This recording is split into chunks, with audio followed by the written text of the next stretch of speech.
there's any other times that they decided to bomb the sky indiscriminately. Even if it was just 1962 before we tried to go to space.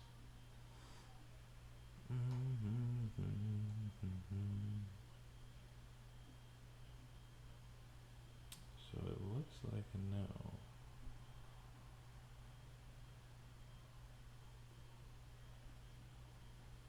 So your Sunbeam with 4, Dominic with 31, Fishbowl with 9,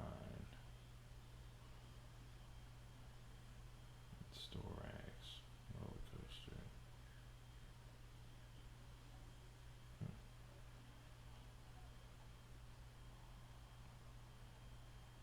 So what, they stopped testing them in 92? Is that what we're to believe from this? Or they stopped letting people know when they tested them, I think.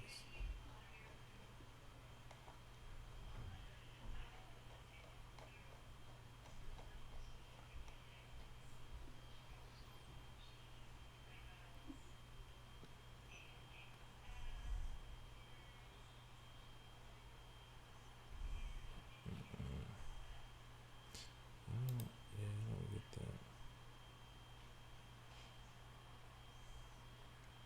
There was 31 under Dominic. So why is it acting like... Oh, Fishbowl.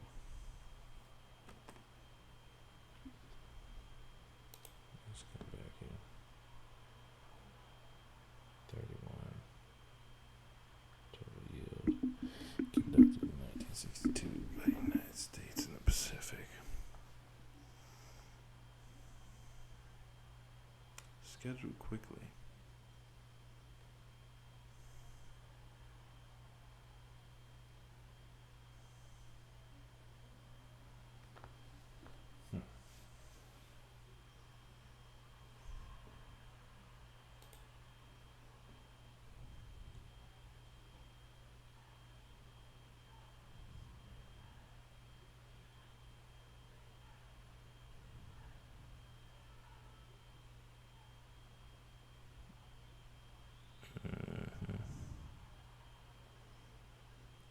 Johnston Island.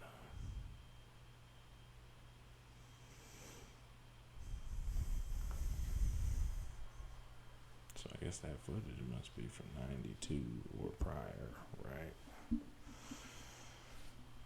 Anyway, Operation 31, nuclear test explosions. Total yield conducted in 62 in the Pacific. This test series was scheduled quickly in order to respond in kind to the Soviet resumption of testing after the tacit 58 to 61 test moratorium.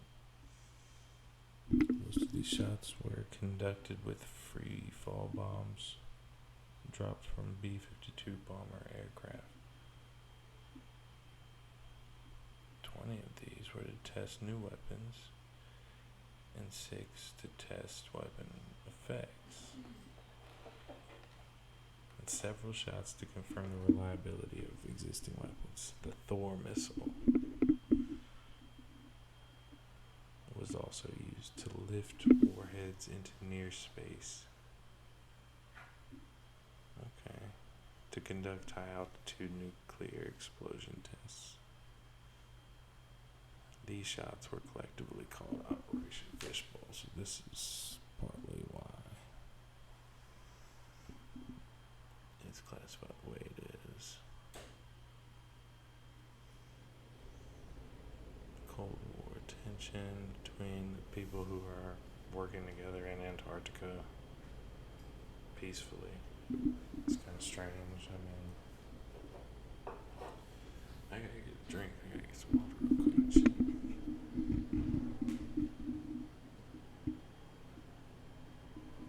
Did y'all hear that?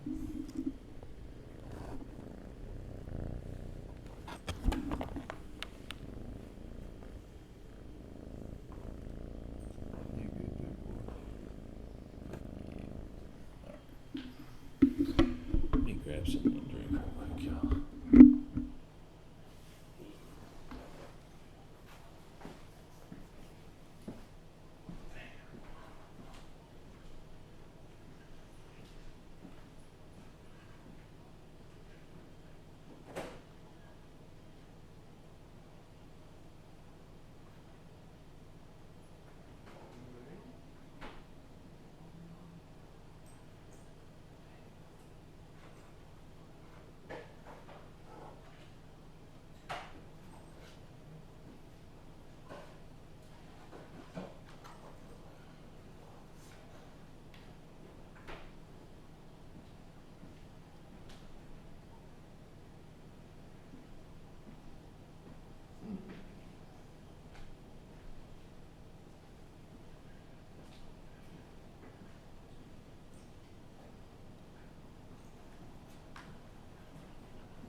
something to say to him?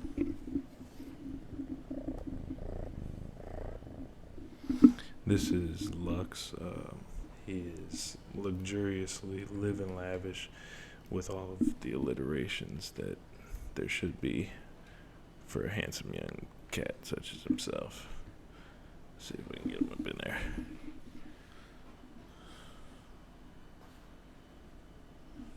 Anything to say?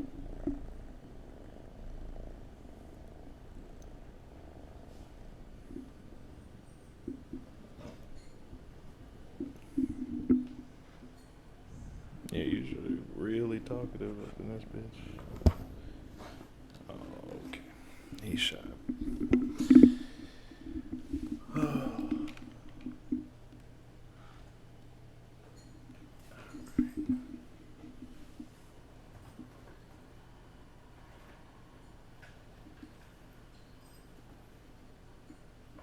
Tear my box up.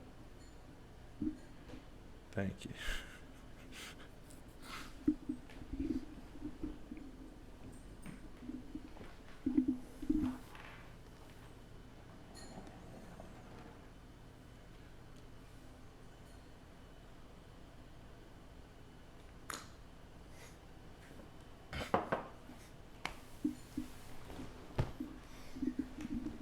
Okay.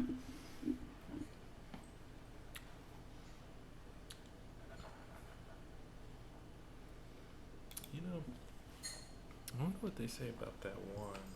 I heard about it a long time ago, like when I was a kid. And I remember seeing a video with the Colonel,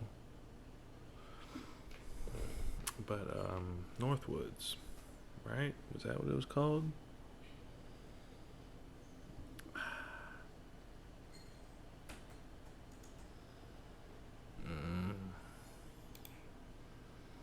What did they say about that one?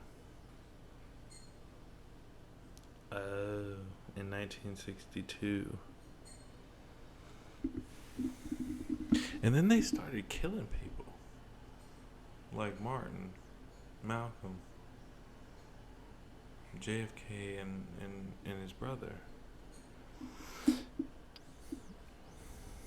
So they bombed the sky.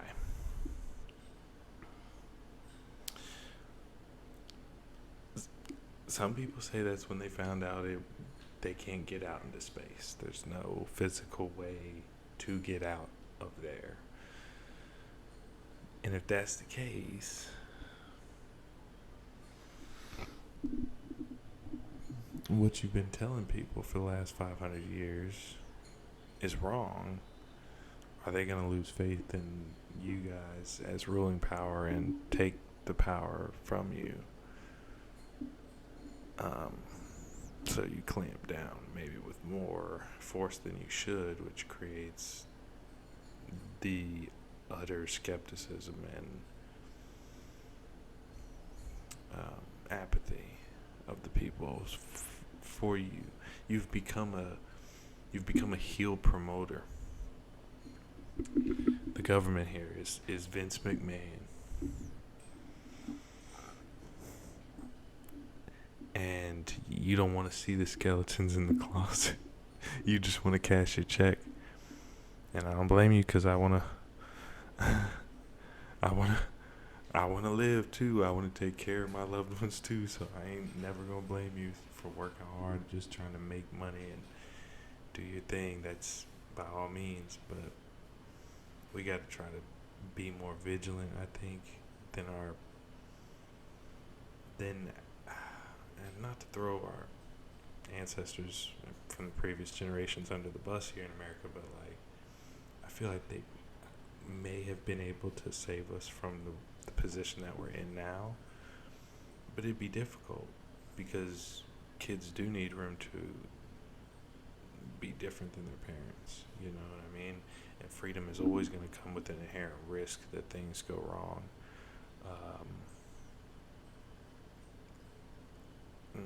I don't remember the quote though.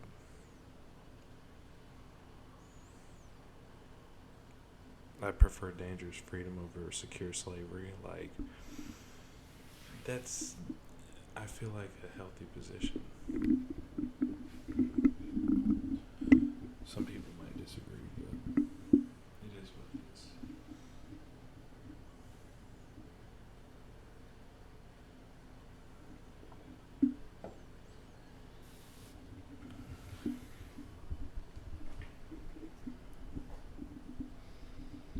But I don't get, like, okay, so, because I'm just going, fuck it. Who's going to watch this anyway, right? So,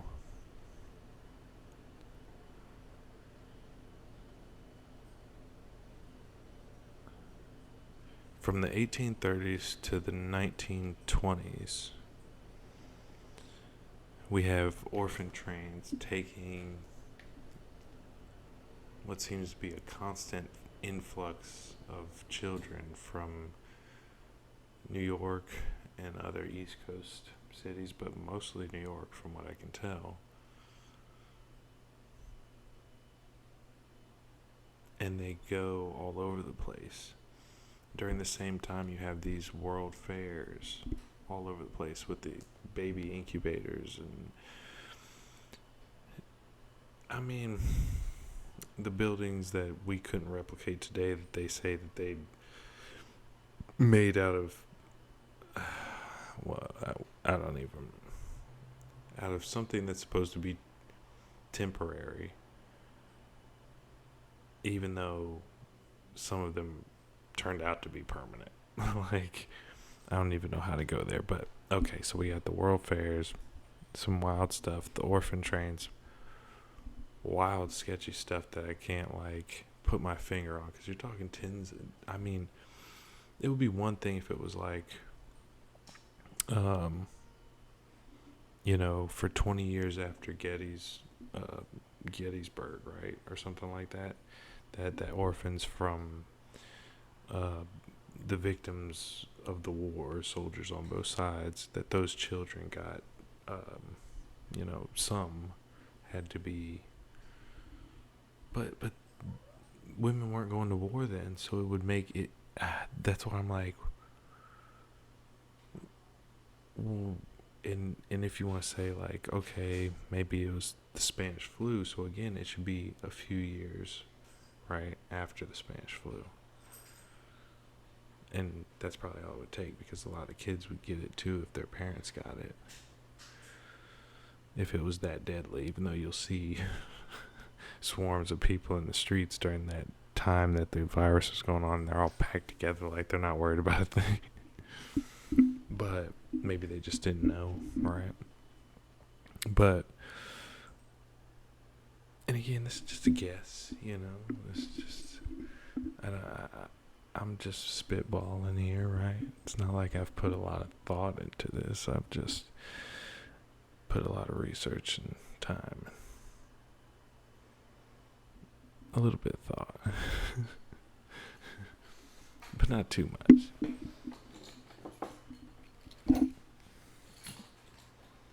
Had to get my keys before this cat goes crazy. Come over here. I don't know if I gotta use this or not, but like, this one's a terror, bro. He's a terror.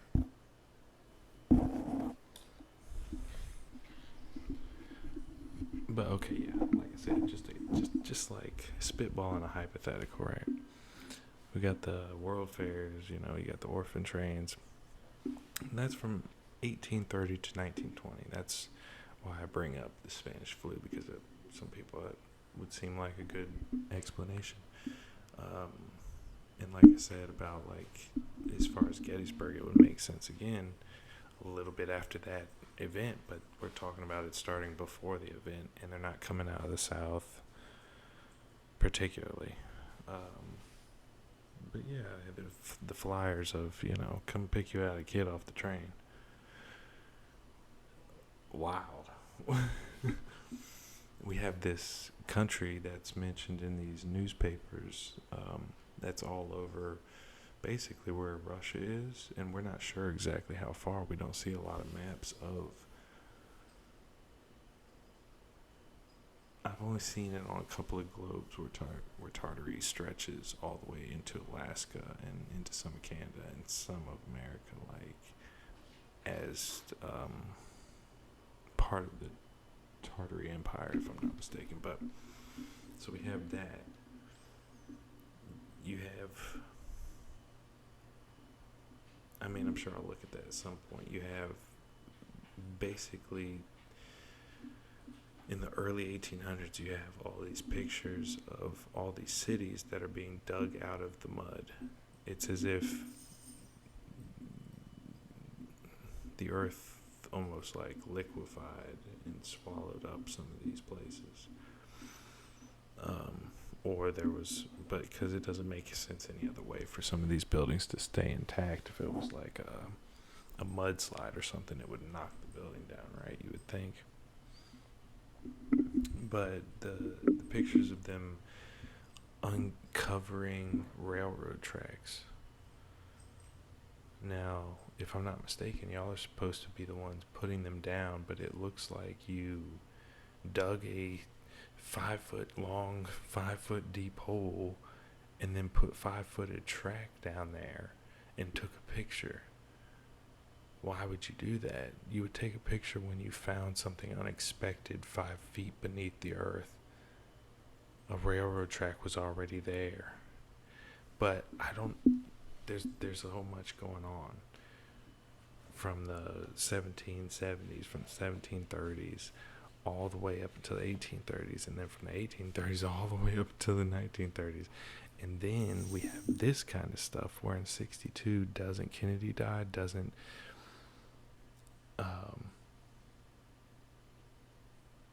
Don't we go to the moon shortly? And weren't all those nuclear tests in that same year? And then we have this the same year where, hey, well, we could do a false flag operation.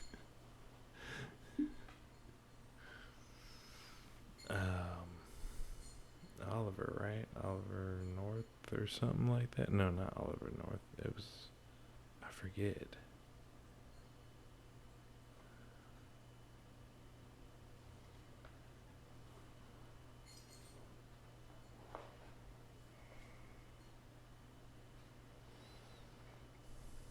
So just, I mean, just, I don't know.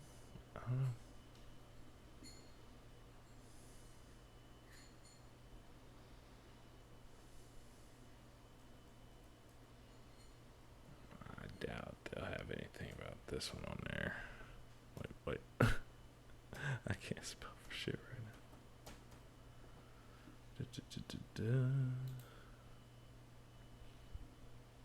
Did it put a period there? Is it just me?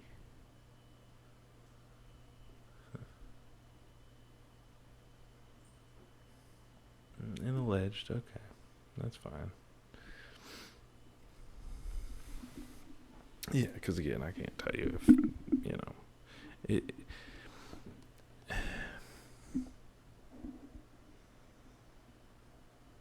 To be fair, like, you could start at the top.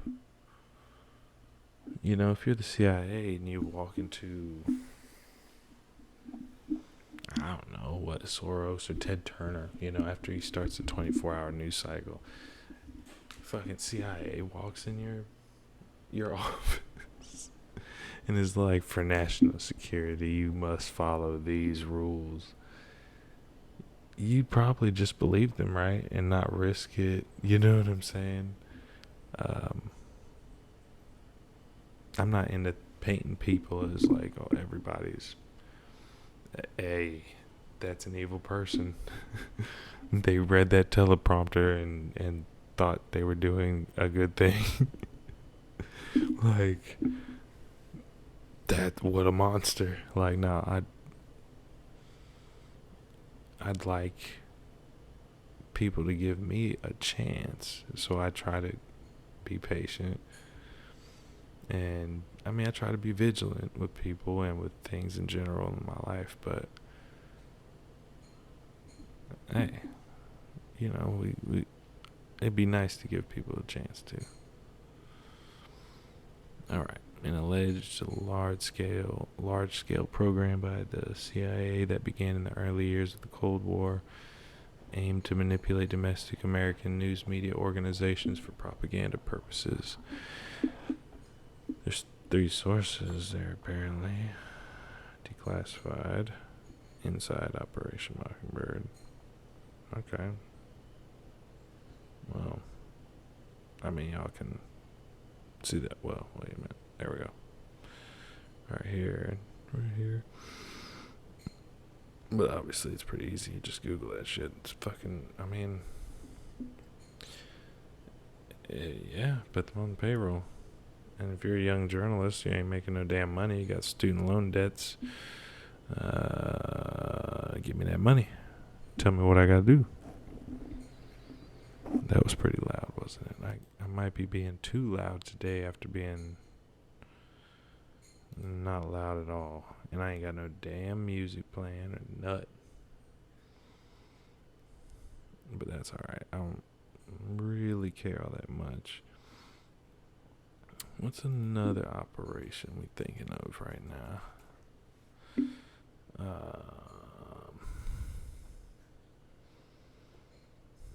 Yeah, there we go.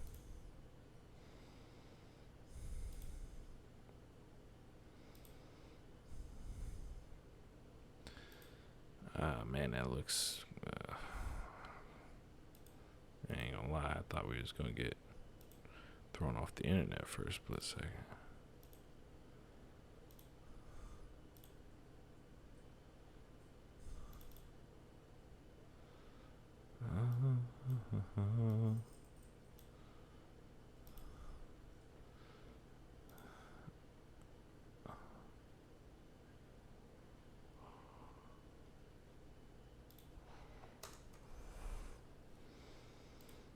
I mean, it ain't, Oh, no. Operate. Where's the dog? It's Operation the Wacky Doctor's game where you're the wacky doctor. Batteries not included. Ah, you blew it. My turn. Take out asparagus for $100.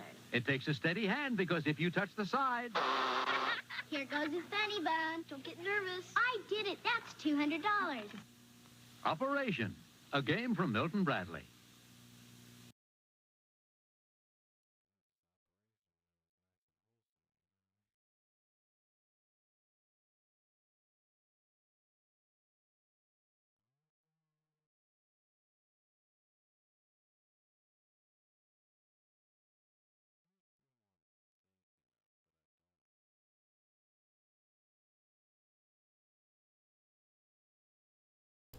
We might want to just like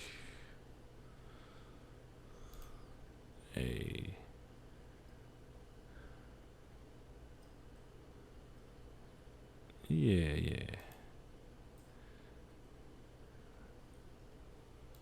I hear you. But we might want to just go ahead and come over to YouTube here. I can't explain exactly why.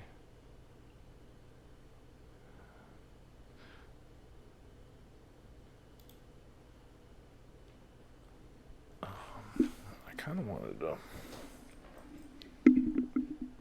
play chess today. We're going to see if we can get if I can get a free game going.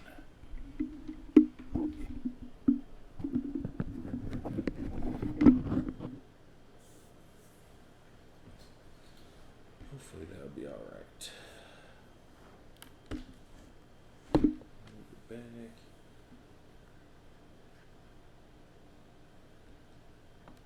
Alright. So I'm gonna see let's see if we can get some chess running.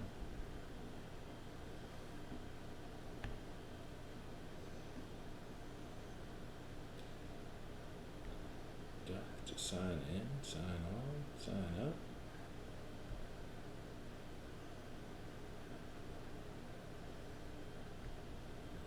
Chess. Ah.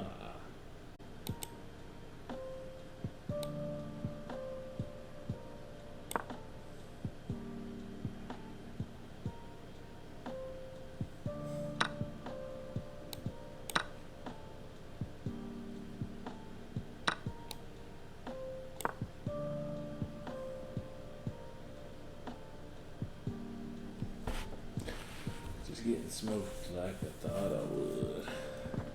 With a sad track in the background. I can't really take nothing like it. I guess press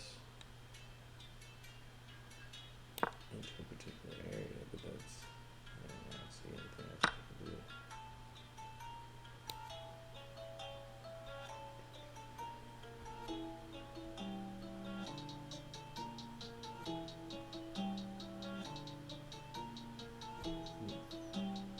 You ain't safe nowhere at that time. Yeah, no, sir. And if he just made it there, that should be it, right? Well, not necessarily.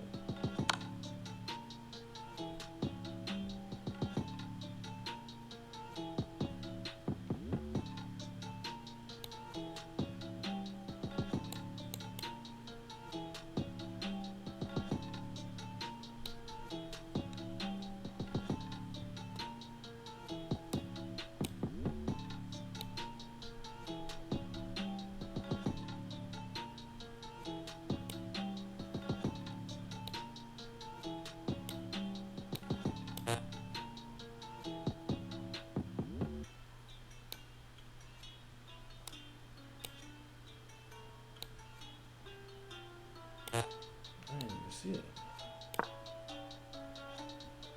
And,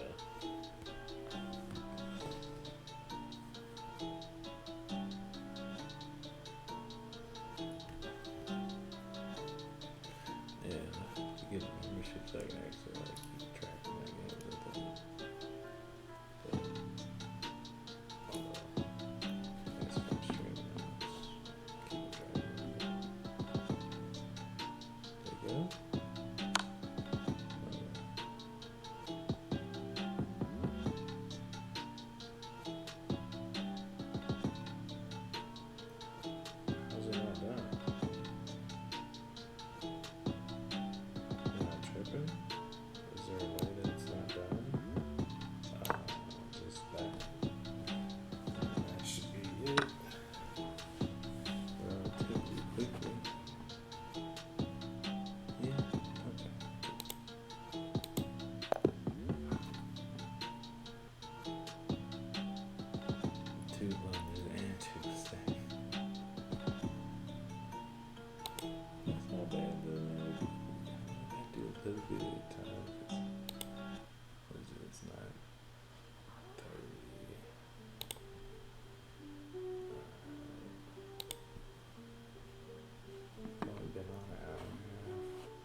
Oh, no. Damn it. Well, why is it on this playlist?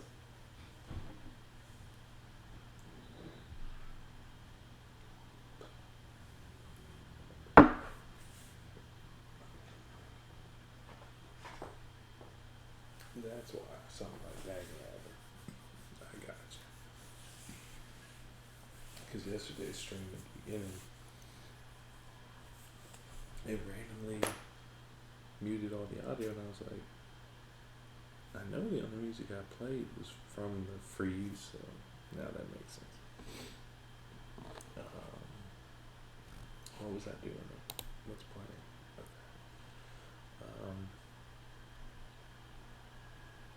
I was gonna see if I could stream it.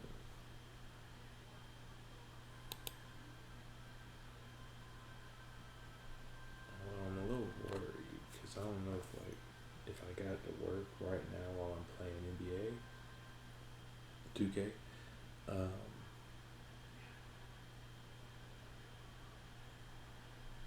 Would I be able to then switch over to Skyrim? Because I kind of want to switch over to Skyrim. But I'm in the middle of this game right here in the playoffs, so I'm letting the computers play right now, so I don't want to just, oh, damn.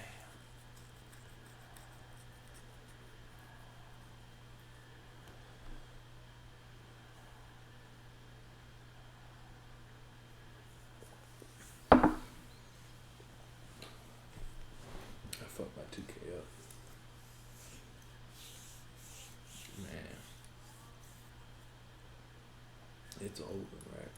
I just got the PlayStation, like, I mean, I think probably 2017, 2018. And, it's 2K17.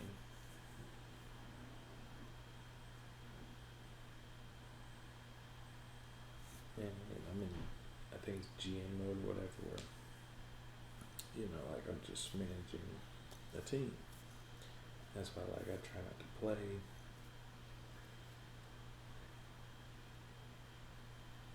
for them and help them and just see what happens when you simulate, right?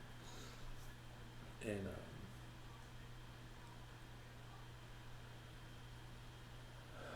I wasn't paying attention during the league meetings at the end of the year, and they had changed the shot clock from 20 seconds to 45 seconds. So now, I mean, this was crazy and it was up, but there was a rookie that it was actually his second year in the league, but his entire rookie year and his second year in the league, he was averaging 43 a game, playing 70 games. I'm actually playing his team in the what would this be? Western semifinals. But this year, with the 45-second shot clock, he's averaging like 19.8. I think he won the MVP with like 19.8 a game. Like, I was like, damn, I just torpedoed everybody's career averages with one season, like, because I wasn't paying attention. I don't even know if my mic is on. It is, okay. It's kind of far away. But, whatever. Hopefully it's all good. Now,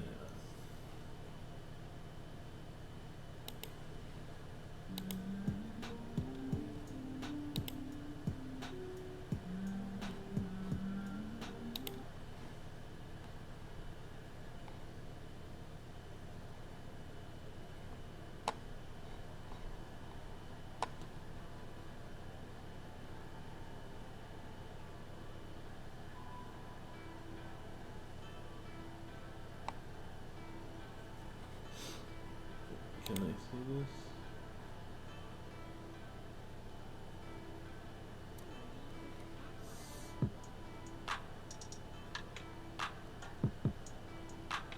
Alright.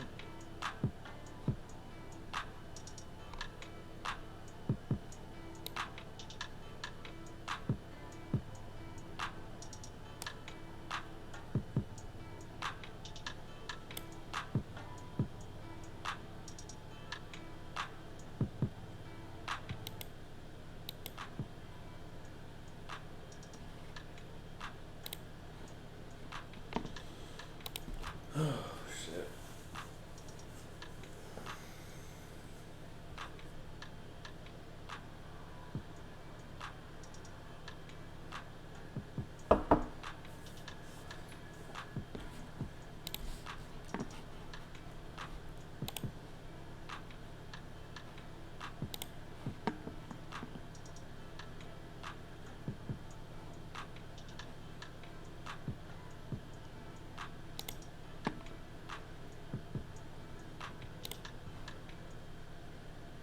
Want to break into cybersecurity but don't have experience? Okay. Because Google So apparently after a couple of uses these real-world scenarios. Question? Sure. videos.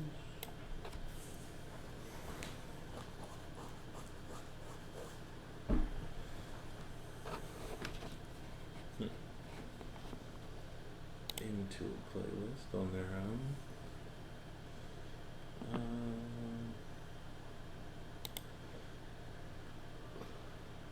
Maybe I should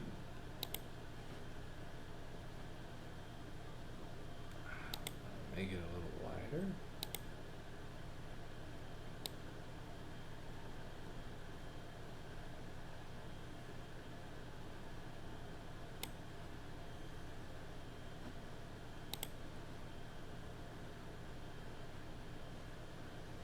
No, I don't like that. Let's try. I just like multiply, really.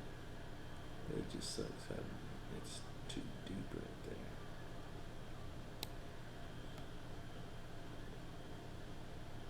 there. Oh, maybe I should just leave the opacity alone. Fuck it, stop fucking with it. Wow. Hey, whatever.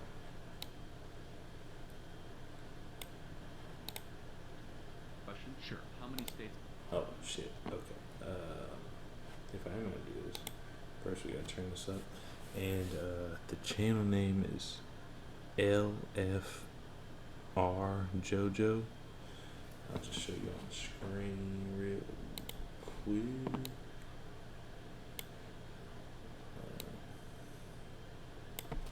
And it's oh shit, what's his name? Charlie. Shite. He's good though.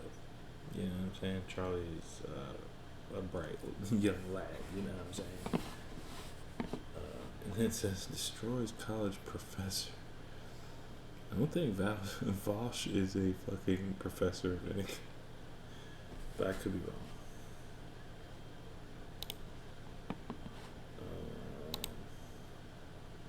All right, and let's go. To abolish slavery by the time the Constitution is ratified. Well, I don't know the exact number. 9 out But of eventually- 13. That's not a slave country. Well, then you could say it was a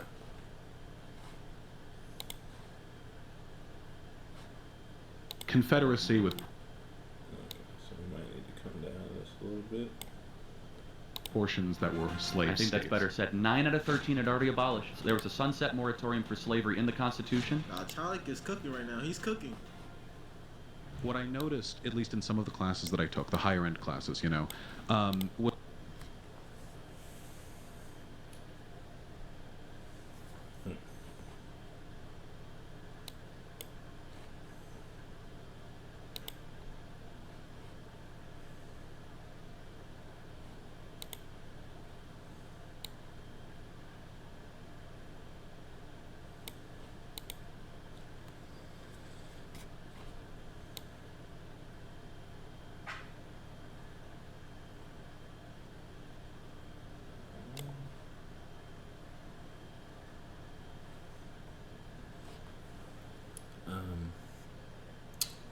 Predator is in Interesting position. Was that sometimes when you were presented ideas, they were presented not to have you agree with them, but rather to incentivize the greatest discussion. For example, I wasn't an economist, but I did learn about Karl Marx. Now, not many professors are actual Marxists. Not many professors are Marxist. Not much. Is that what he said? Back up. Fortunately. So when Marx was brought Oh, up, he said unfortunately. unfortunately. So when Marx was Oh, brought up, no. and that comes from Marx. Now, you agree with them, but rather to incentivize the greatest discussion. For example, I wasn't an economist, but I did learn about Karl Marx. Now, not many professors are actual Marxists. Not many professors are actual Marxists, unfortunately. Is 99% of them not enough? It seems like the vast majority of them are socialists or Marxists or communists. So, what exactly do you mean, Vosh? Unfortunately. So when Marx was brought up in that context, He didn't like that they laughed at him for suggesting it would be a good thing if more professors were more left-leaning than they already are. No awareness. it wasn't like, here's what you need to know, here's what you should believe. It was more, here are some ideas, radical and agreeable. What do you think about them? And when I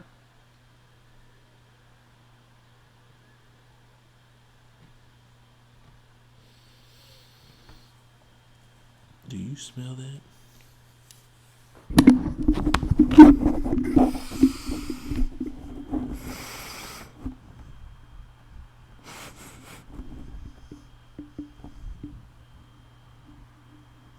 It smells like there's bullshit incoming.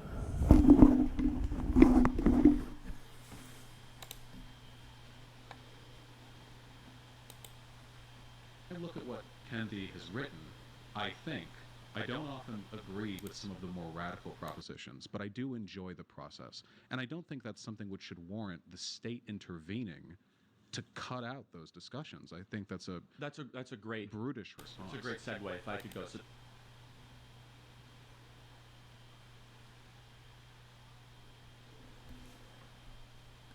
He's a proponent of socialism, so he's obviously for government using force in every way. I don't understand what he's saying. You crying? You alright?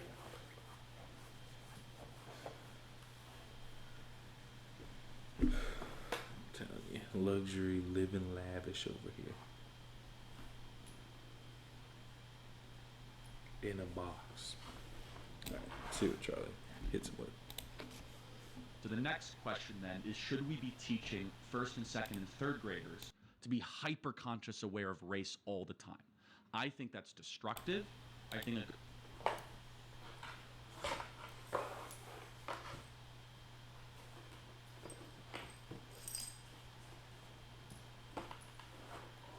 Yeah. You alright? Like, we trying to do.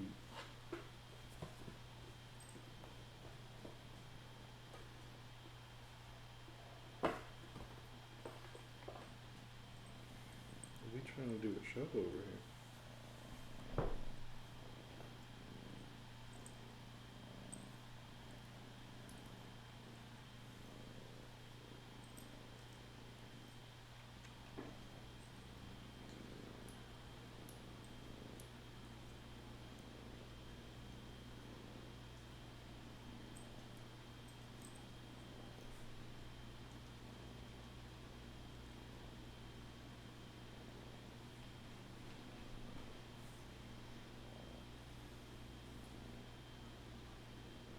We got a show to do, right?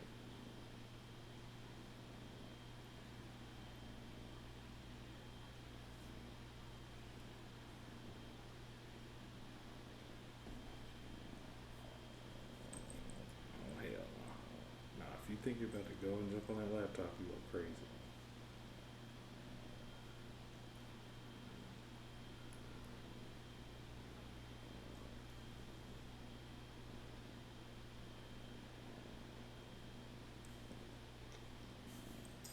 Yeah, check it out.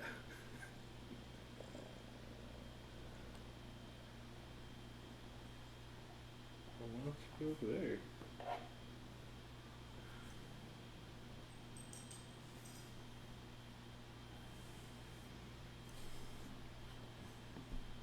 I forgot what the premise is. I forgot where. Let's do this. Goes against the American promise of e pluribus unum, of caring more about character than skin color. And yes, Martin Luther King Jr. was a mixed bag when it came to this stuff. He's a cool guy. But he was a very radical socialist in some regard, but he really hit it perfect.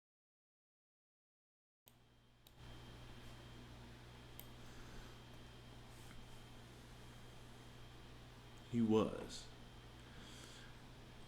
When he began to see the light is when I think they made him go to the light.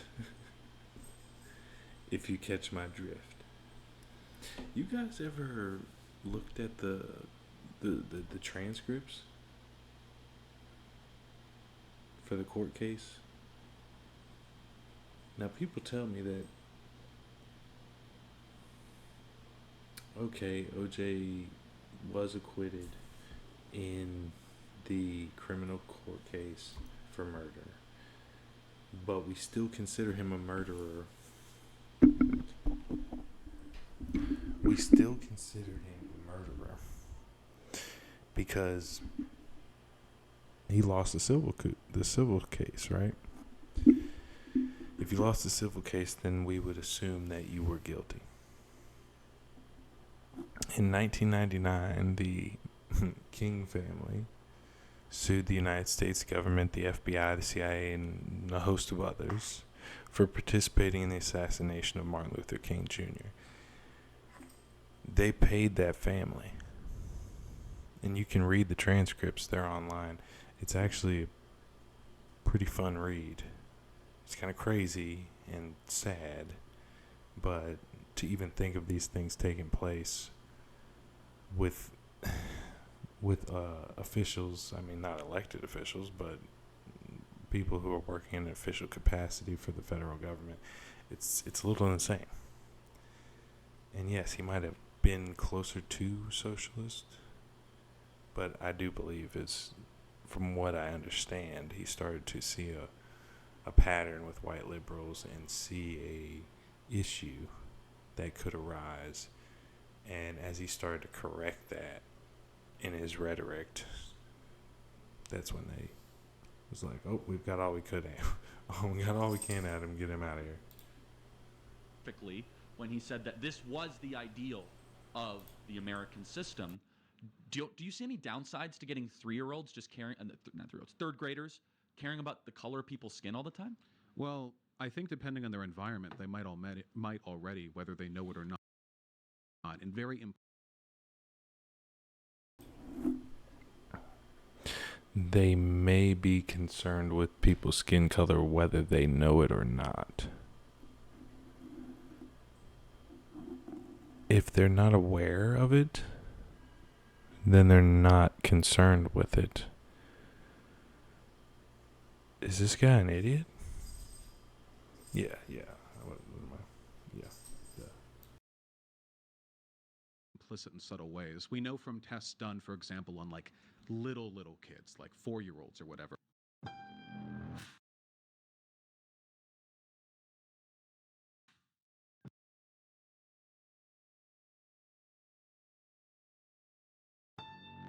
Hey, Meta, take a photo.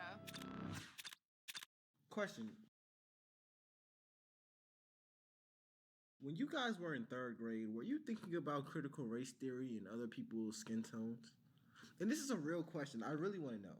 Because when I was in third grade, I was a really... No, I was not thinking about no critical race theory.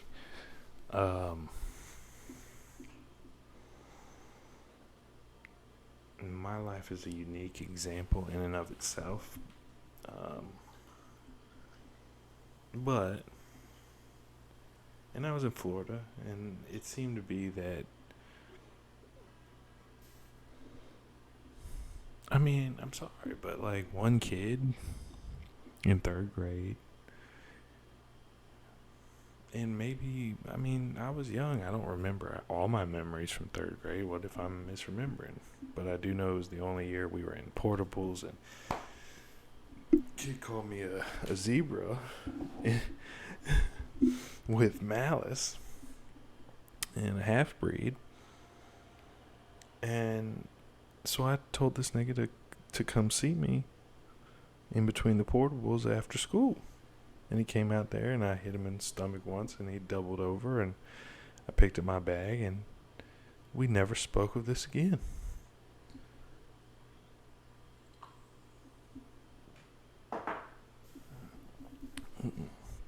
But he never called me another name with the intent of, like, you know, bothering me or disrespecting me.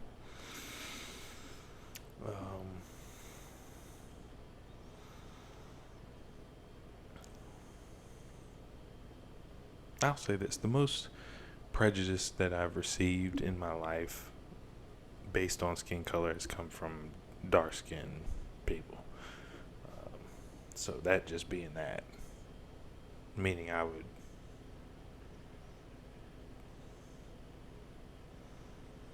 don't know. For me, like, that's where I experienced it more.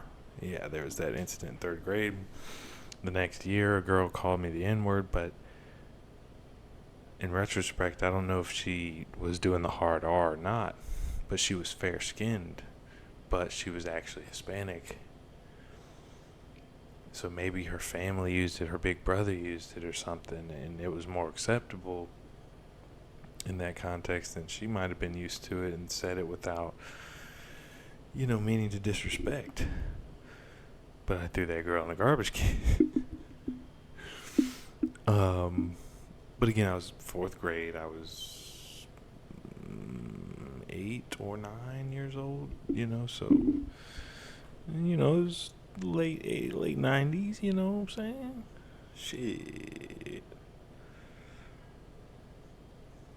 I had to go to anger management after that.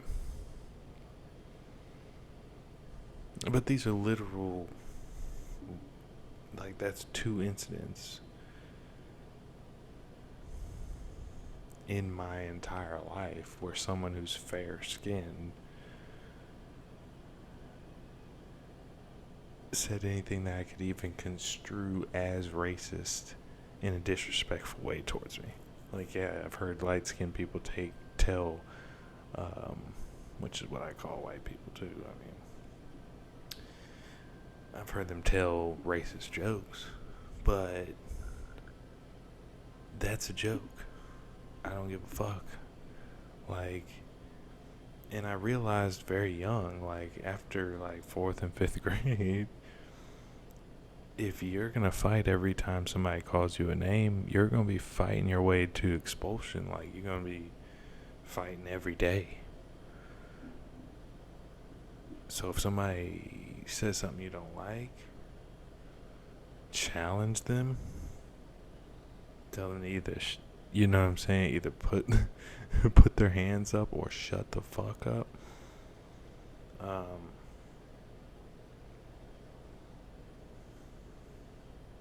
But typically, I don't want to invoke violence ever unless somebody is trying to invoke it on me, and words are not violence. But I was a kid, so I give myself a break. But do I think that third graders should be learning about slavery? I don't remember how young I was when we watched Roots, but it was too young. And I was like, I have 2 white parents, and this thing is trying to make me hate white people. So I was adopted, so there's that. But so, and this movie is trying to make me hate white people, and I'm like, is this purposeful? Is this what this movie is really for? And I feel like that's what critical race theory is really for. To make young white people hate their own race, and or tribe or race, ethnicity, whatever you want to call it, and to hate their nation. The history of our nation is if everything was built off of. I'm talking way too much. Let's see what Buddy got to say. Really big WWE fan. I love wrestling. John Cena was my favorite. I like Jeff Hardy too. I love cars and I love dressing as. Hell yeah, Matt Hardy, Jeff Hardy.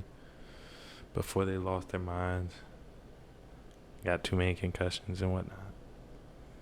Damn, the Hardy Boys. Before Matt was on that deletion stuff. Before Jeff was. Hopefully, before Jeff was just dropping on people's heads indiscriminately. Superheroes and play fighting with my friends and my brother. That's what I was doing when I was in the third grade. So it's just crazy to me how nowadays we have a whole set of third graders learning about critical race theory. It is crazy to me because when I was in third grade, I was playing with toys. I was just watching WWE. And now these. Well, it's also that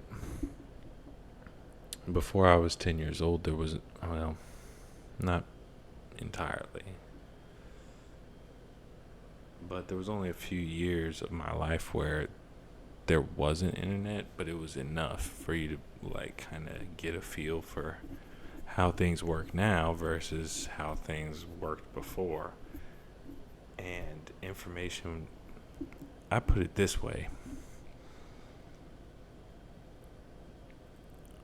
Like our parents' generation, the people who are like 30 to 40 now, our parents' generation,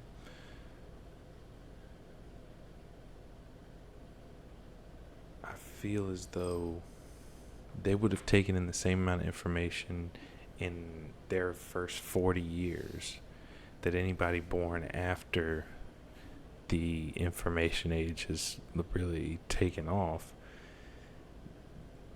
We've taken in that amount of information sometimes daily. I feel like I don't have any numbers to support that necessarily, but I'm willing to bet that when it comes to like the amount of media that we can consume, the amount of information that you can take in, it's had to have times 100 easy.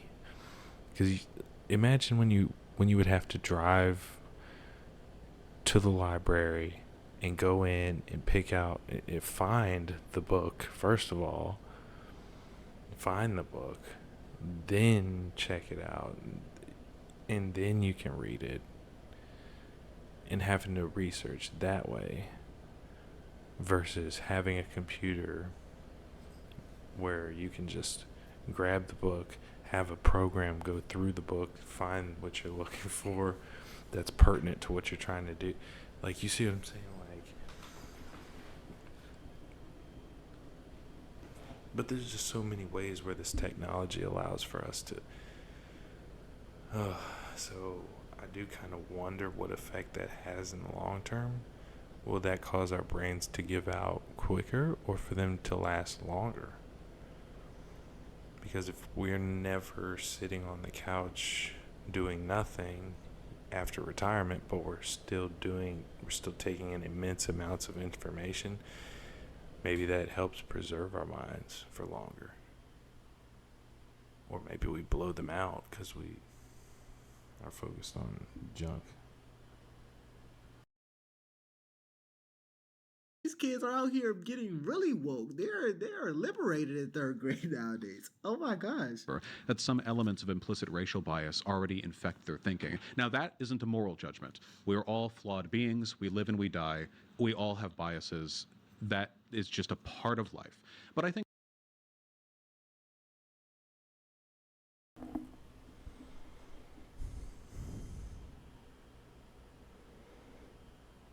Yes, we do.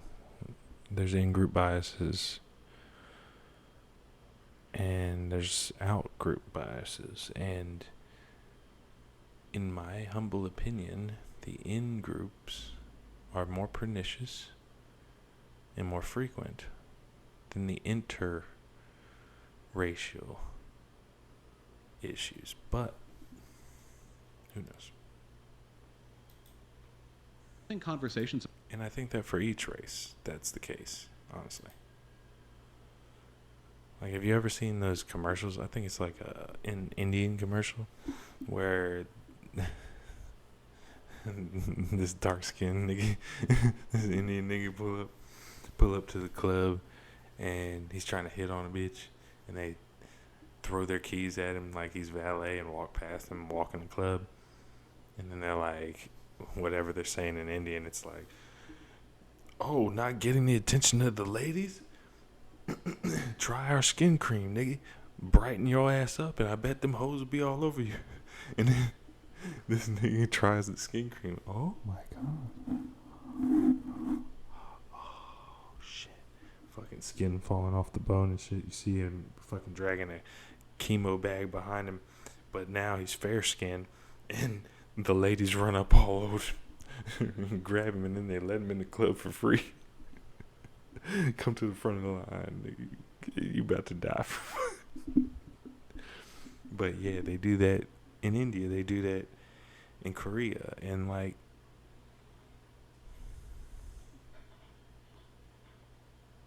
there's a reason why, but I don't want to get too much into that right now.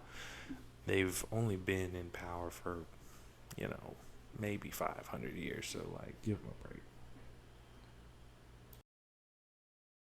About those things can be valuable. I don't believe we live in a colorblind world, so teaching people that we do can often lead them to remain ignorant to evident problems. Now, to what extent would you be comfortable?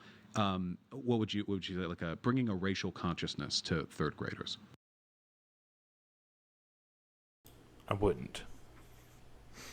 Very much so. The same with the sexual consciousness. I think at school, children should be focused on math and reading and arithmetic and history and science and the arts and these things that we actually learn in school. But once you start talking about personal things, moral things, I think that's more of a parent's role until you get to college, where you can take philosophy, because then you're an adult more capable of understanding the ramifications of some of these thought patterns. So, or at least you should be. But I don't see any benefit in teaching third graders and fourth graders about trans this or that, or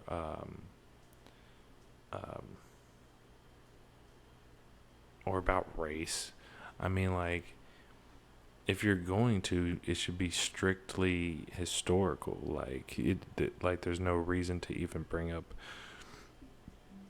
what do people look like necessarily. I don't see why it's pertinent. Like, you can bring up a nation that attacked us, or a nation in the context of historical facts, without even necessarily saying they look like this, they look like that.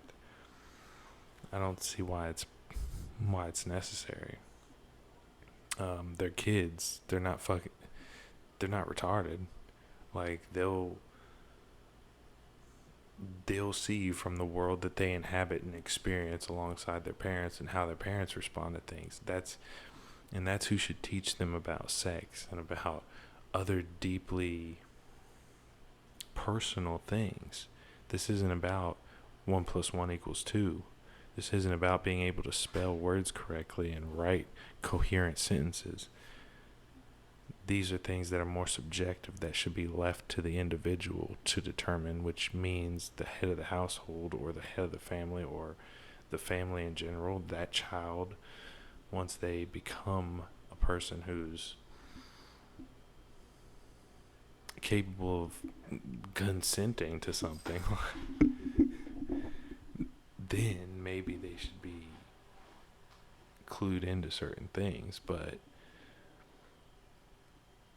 And they'll act like, well, to act like teenagers aren't going to have sex is stupid. And it's like, yeah, well, explain to me why, as soon as you started teaching sex ed in schools, the XTD rate among teenagers skyrocketed. It's some of the highest it's ever been now. Because now we're on the generation who's being raised by the people who were programmed to wear condoms. So now this generation is rebelling against that. And it's syphilis and chlamydia city. Although it probably is a lot of these teachers that spread it with all this. For me, very little to none. As don't care about it, de-emphasize it, look at the spirit, the soul, the conduct, and the character of the human being. Very simple. Very simple. Like Martin said, if he ain't have any good ideas, he had that one. Or if he had any good ideas, he had that one, which is, don't judge a person by the color of their skin, but by the content of their character. And if we teach children that, you don't really need to worry about filling their head with the horrors of the past. And you would think these people who are going to vote for unburdened by what was, you know what I'm saying? Like, or, right? Is that what it is? I don't remember that stupid CIA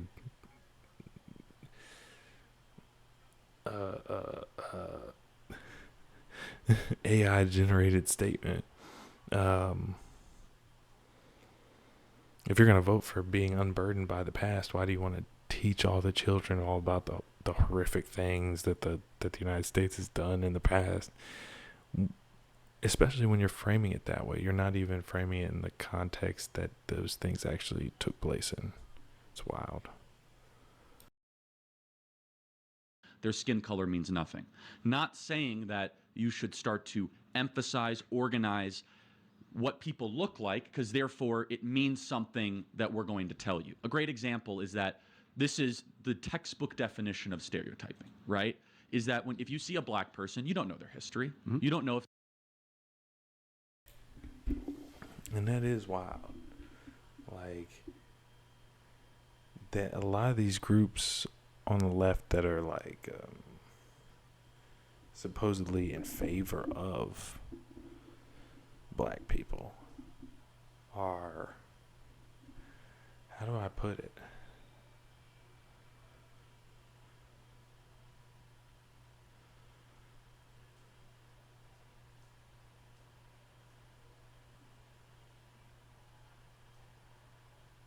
They act as if we're a homogenous thinking group.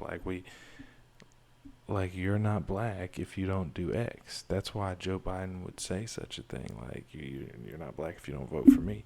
Like, we actually say that. Like, I don't know if other races do that or not. Like, you're not white if you don't do this. You're not Indian if you don't do this. You're not Asian if you don't do this. Or, like, as if Asian was a country. But you get what I'm saying.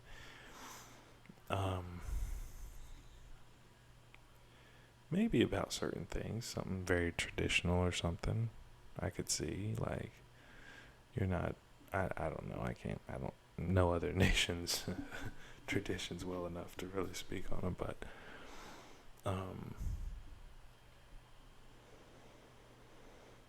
we gonna see, man. Like, it's an interesting world that we live in. I really enjoy it, and it's really entertaining to watch how things play out. It can be a little scary, but it's nothing to be scared of if you know the Most High God. Let's put it that way. If they're the son of a Nigerian billionaire, you don't know if they're an immigrant from Turks and Caicos, and you don't know if they're the 9th generation descendant of slaves, right? There's been 2 million blacks that have come to America legally through the immigration process since 1980. So this sort of hyper-fixation on race, and I want to keep on getting back to this because I'm just curious, is do you think this is actually helpful when there actually might be stuff that 90% of the country agrees on? Do you think this actually might be a smokescreen tactic? Well, it really depends.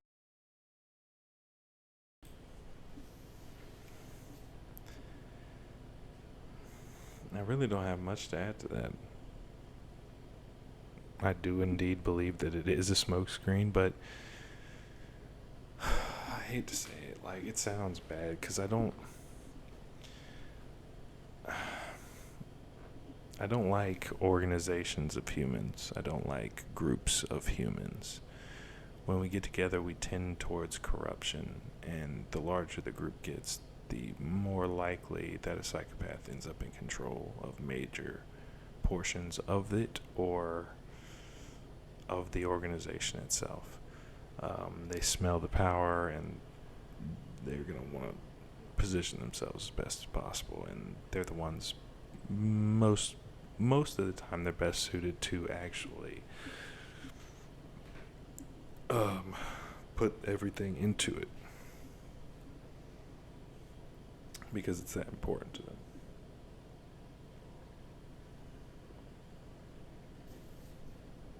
There's that role of malevolent people. You have to acknowledge that they exist.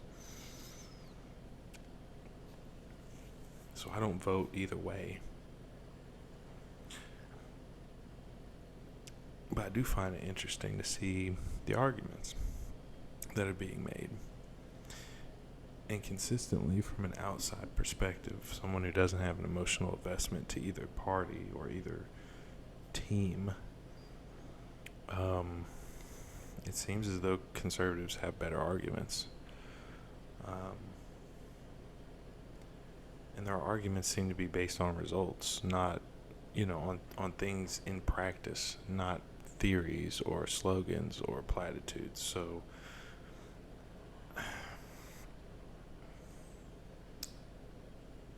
I don't know. I might have to vote, man. Cancel out somebody's dumbass vote, if nothing else. Depends on what's being taught. So here are some things I obviously don't want taught.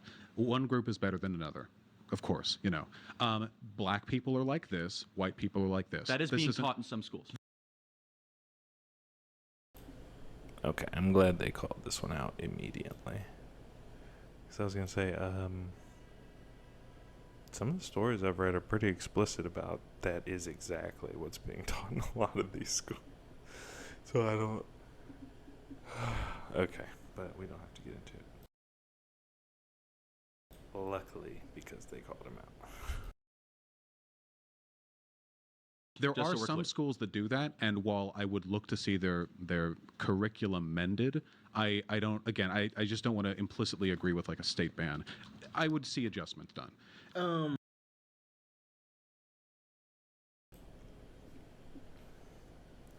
He would adjust them.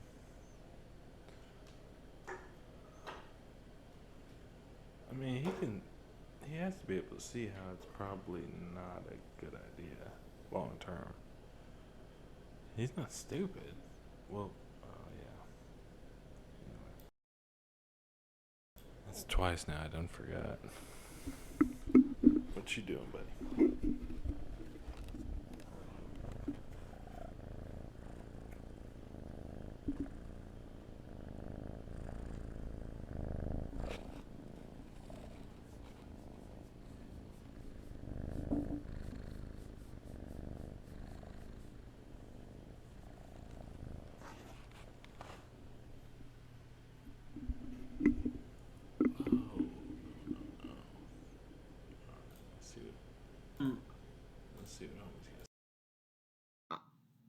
But if you're teaching critical race theory in schools, I really want to know what that will look like when you teach it to a third grader or even an elementary schooler, even a middle schooler.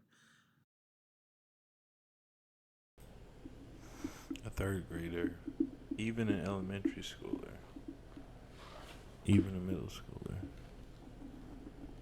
even a high schooler. You're teaching them, in my opinion, just something that is going to be negative.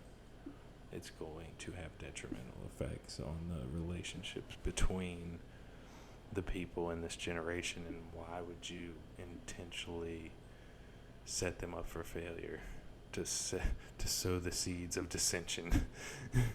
It's like, I'm trying to breed the malcontents. Like, I'm trying to sow discontent into this old generation. Fuck you, bitch. We We haven't attacked them from enough angles yet. Christ. How would that look teaching that to them? Because let's be honest, when you're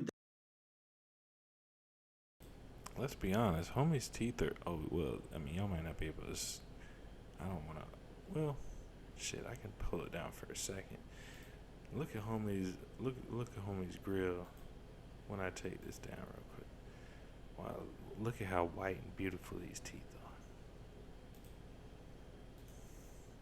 that age, quite frankly, the majority just do not understand certain concepts, especially when it comes to nuance within racism or That nigga knew he was about to be online. He said, I need to get my teeth done. And to be fair, I do too. But I got fucking wisdom teeth that gotta come out, so I has to.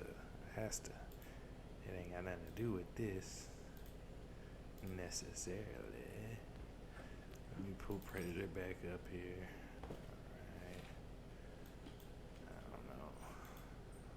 Alright. There we go.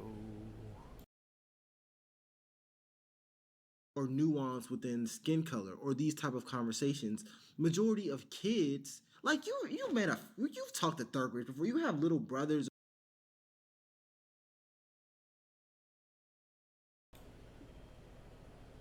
Hey, yo. Pause.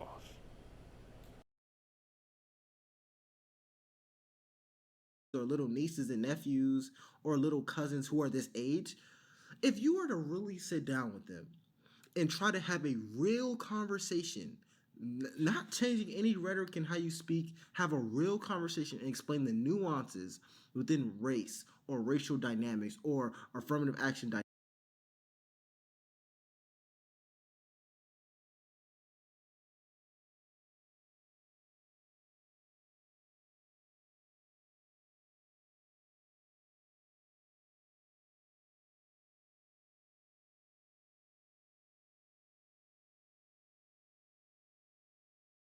dynamics, do you honestly think a No, we don't. We don't believe it at all.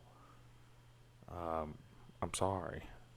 You, they don't know what the word nuance means. You can't teach them that shit. You can't teach them anything that requires life experience to understand. That's why we stick with what's immutable, what doesn't change, the laws. We try to teach them the perimeters of the box.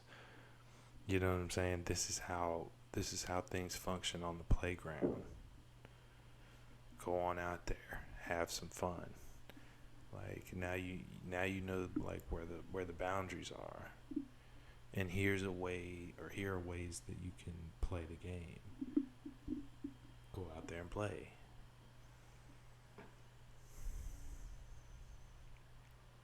But it ain't for things that require life experience, because they're in school. They don't have life experience, not firsthand, unless they're extremely perceptive and empathetic and are around their parents or older siblings enough to understand some of the subtleties. But they're not going to have the kind of grasp on it that a person with life experience will. That's just how life is. A third grader can understand what you're coming from and understand and perceive everything you're trying to say. No, obviously not. This will not happen. It will literally not happen. So the fact that we're trying to sit here and pretend like teaching kids these type of concepts is ever a good idea, we are just lying to ourselves. But Okay, well, you seem to come to the same conclusion I did. Like, I don't think that's a good idea for people. Doesn't matter what race of people you're talking about. I don't think that's a good idea. there are some things that I think could be done well. For example, say you're teaching about very basic early history, you know? This is where I wanted to get to. Yeah, This okay. is important. So here are some things about America's founding that I like. One of the first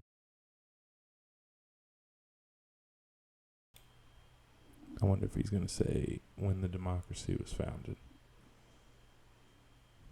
I wonder if he ever says the Pledge of Allegiance, if he ever says, into the democracy for which it stands, one nation under God, indivisible. Or if he says, and to the republic for which it stands. People don't understand the difference, but one protects everybody's liberties and one protects 51% of people's liberties or rights or whatever. First practical liberal democracies, glory of the republic. Folks had nice hair back then. Not a democracy, but a republic. Right. That's Well, okay. I mean,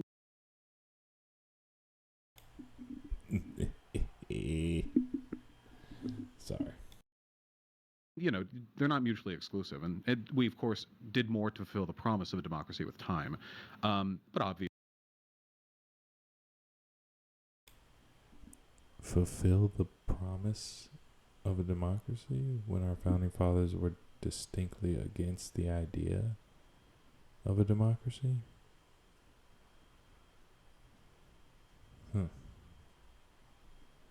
They knew that would just be mob rules.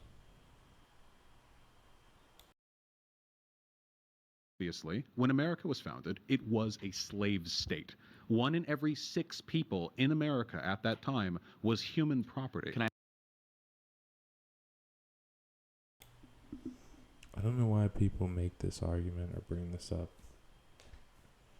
At the time that America was founded, all of the nations on the planet, well, not all, but I think the vast majority of them that we're aware of, were using slavery against their own populations.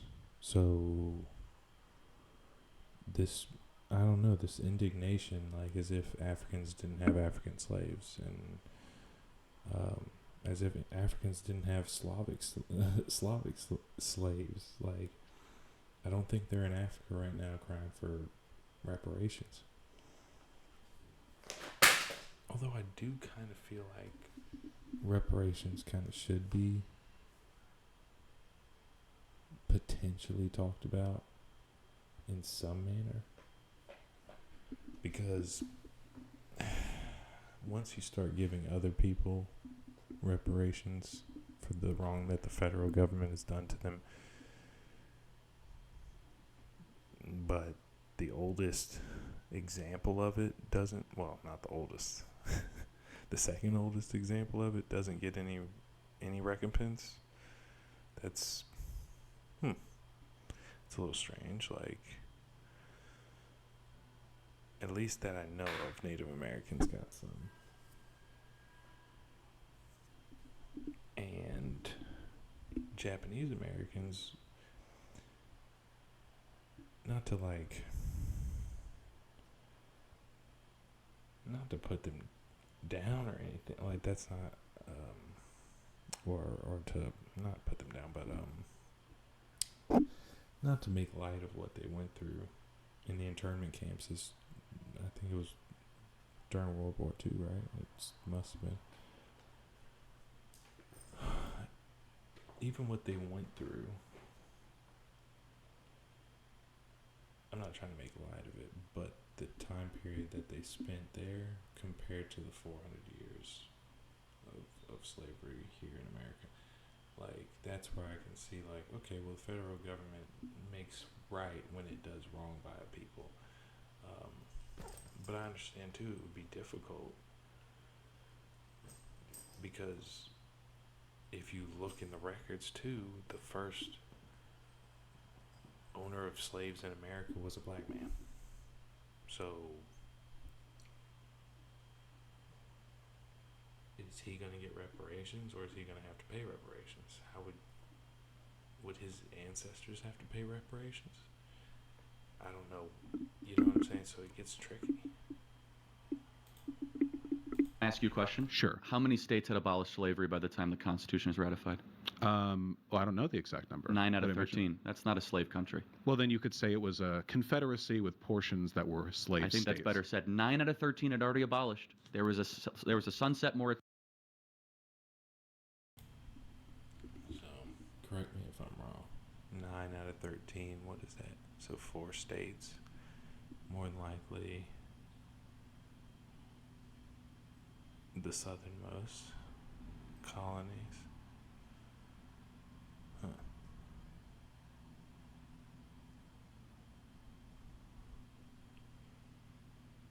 And you know what's kind of odd to think about? It's like it almost seemed like Britain enslaved a bunch of people to use them to fight on their behalf if the colonies ever got out of line. They figured they would just say, hey, we'll give you guys freedom if you fight for us in the Revolutionary War. That would be a tricky little Machiavellian play there. Moratorium for slavery in the Constitution. So this could. Vermont abolished slavery in 1777. We were on the way to eradication. We were not a slave country. Well, hold on. I mean, and I'll add one thing. We were on the way, but then like 80 years later, it was still happening. So the question is why, right? That's a really important question. And Economics. yes. If states' rights are important, it should take time to get other states that have a different way of life to agree to quit doing a practice that doesn't suit you as well in the public eye or the public sphere anymore. So yeah, that's why the joke was always like, well, you know, after the Emancipation Proclamation,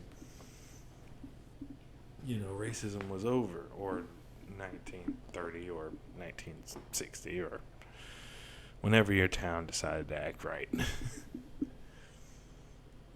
I've never experienced it myself, though, honestly, but that is a joke that's been made. He's cooking. And John C. Calhoun. Happy to go through He's that. cooking. There was actually a grievance in the Declaration of Independence, specifically that the Crown had enslaved people. The first draft. Yeah, in the first draft from Thomas Jefferson, the Crown had enslaved people who had done nothing to offend the Crown, brought them to the states, and then were then offering them the freedom that was stolen from them to wage war against the colonists who had grievances.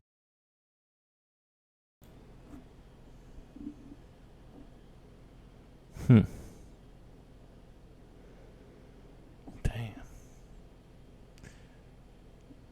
Yeah, that's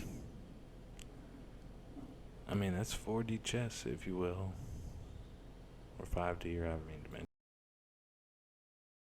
It's an effective strategy. The Union did it too. They promised the slaves when they moved southward. Yeah. Jefferson took that out, and he did it because they felt, and this is according to historians, that without, I think it was South Carolina and Georgia, they would not have been able to win the Revolutionary War, and so they had to remove that, hoping they would stay in. Now,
the reality is, I'll just say one more point.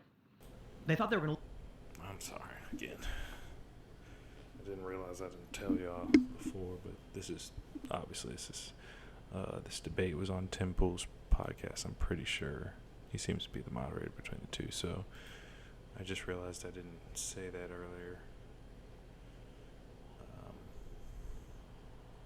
And I just scrolled up and down on his information again just so that, y'all could support him if you wanted to, or check out his, and then he can find the original video for this. Lose anyway. They really did. They didn't think they could go up against the greatest empire in the world at the time. So it's kind of unfortunate, I think. An important factor here is that I believe it was the British Empire, actually 1833 had abolished slavery in all of its territories, and it took the U.S. a little bit longer to do so. But I want to make sure I stress, this issue for the start of the country was contentious and ultimately led to violence because from the beginning, as Charlie pointed out, most of the states had already abolished this, so it was like people were ready to fight from the beginning. No, I just want to. Nah, he's cooking, man. They just cooked. They're cooking right now.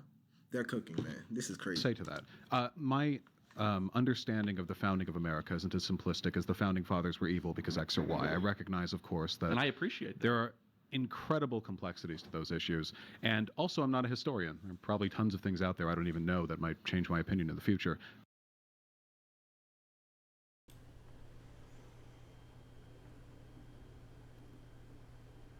Is this supposed to be a debate? Then it's kind of slimy of him.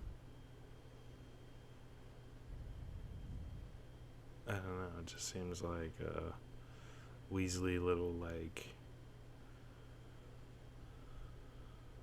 Because, like, you're speaking as if it is a one-sided, like, uncomplex, unnuanced issue that we're just going to teach third graders this uncomplex, very simple thing, and then you say, but those were evil because X or Y. I recognize, of course, that, And I appreciate that. there are incredible complexities to those issues. then there's incredible complexities. Then why are you trying to teach third graders incredibly complex shit that could fuck up their worldview in such a way that could have their relationships with people of different skin colors strained for no fucking reason other than your own self-righteousness? I don't know. Issues. And also, I'm not a historian. There are probably tons of things out there I don't even know that might change my opinion in the future. But with that being said, while I recognize there were fine-bodied, hearted, and souled Americans who recognized slavery was a moral aberration from the get-go, 1 in every 6 Americans was owned.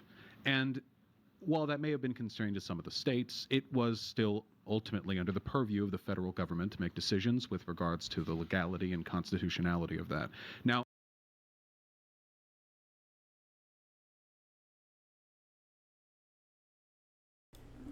The entire world engaged in the slave trade. Senior Saddlebags. McMuffin Top. What don't you understand about this? I'm sorry, I'm getting agitated. I'm gonna smoke a cigarette. But maybe I should just get rid of this video first. Some people, they get really defensive when this conversation comes. I'm not saying you guys, but some people, they do. And I think it's because they think I'm assigning some kind of moral worth to them now, or to the country now, or making some kind of broad prescriptive statement. I'm not. You've been making so many prescriptive statements. I'm worried he doesn't know what he's saying. Like, it feels like he'll run himself down. He'll eat his own position.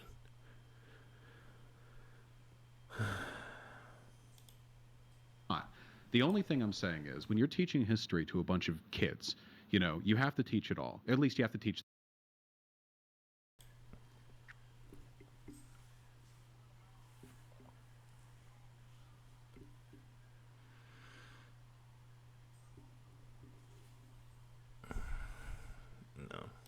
The basic pointers.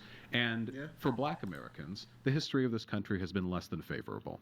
So I think that in the context of that discussion, saying, and to this day, we still have some problems with race. There are some legacies of slavery, that still affect black people, and we're working on it today. Something.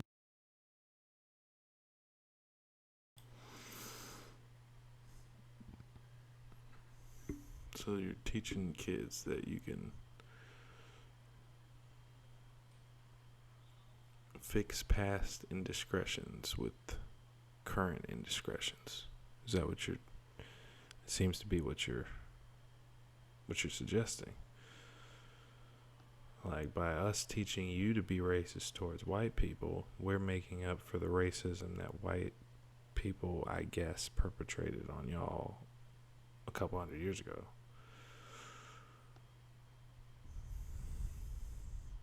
It's very childish, but like I guess I can see where that idea might stem from.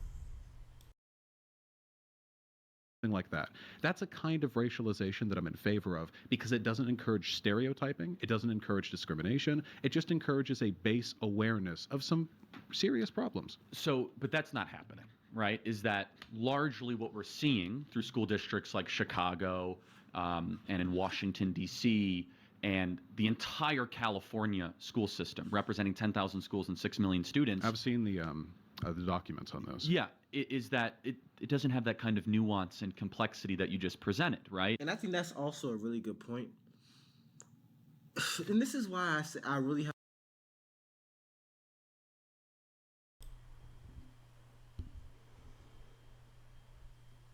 And that's my point, is how are you going to teach third graders such nuanced and complex positions that require life experience to understand fully? I don't think it's possible.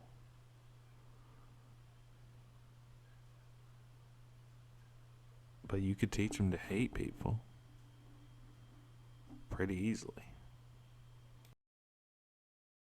Have a hard time saying that something is inherently wrong, and I'll never say this because I'm objective. I'm sorry. Nothing is inherently wrong with the left or the right if everything was on paper. In the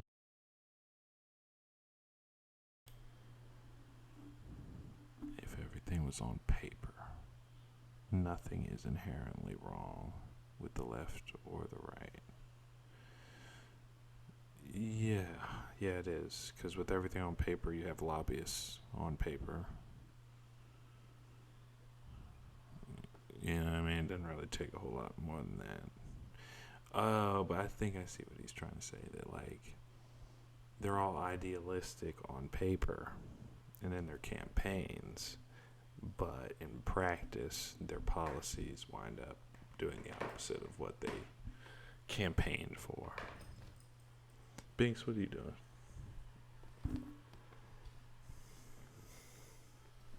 My dog. And sometimes policy changes do be like that. Seems very coincidental as often as it happens. It almost seems like they know exactly what they're doing. They just will phrase it in a way that sounds reasonable to the American people or sounds innocuous enough for them to get it passed. Either way. The reason I'm saying that is because what this guy on the other side said, the college whatever he is, if everything was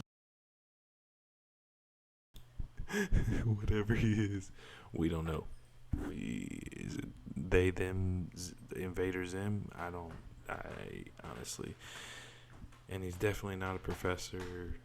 Pseudo-intellectual, I think, would be the best term for one such as him, or Stephen Destiny Williams. What the fuck? What's it? I don't know. A bunch of troublemakers, dog. For real. Always causing trouble. Fucking up my audio. Might have fucked up my Wi-Fi. was done the right way, you could teach critical race theory to children. You could teach the history, because I do believe if you're going to teach history, teach it all. If everything was done correctly, with no bias, with no...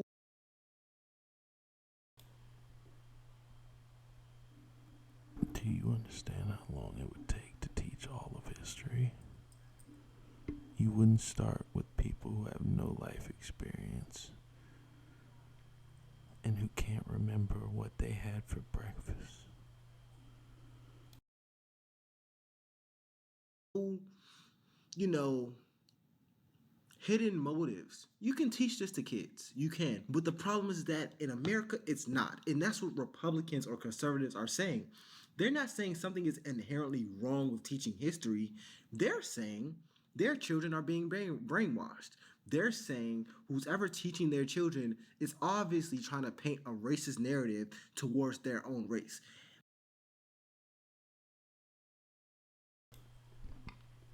As if most of fucking media doesn't do that as it is. Now we got the kids going to school and getting beat over the head with that shit.